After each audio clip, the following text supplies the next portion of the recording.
Hello, I am Teacher B. So, for today's video, I teach you to how to use arnis in fighting skills. This is the first position. Press your hand, put your hand first in this, and your feet put in the right side. And fighting stance. This is the second position. Tralalero, tralala. This is the third position. This is the tutorial to how to strike an enemy to neck.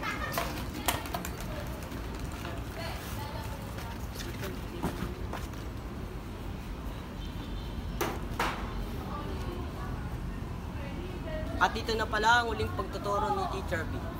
Kapag nasaktan ka na sobra-sobra, huwag mo nang ipaglaban pa dahil mas masasaktan ka lang ng sobra-sobra.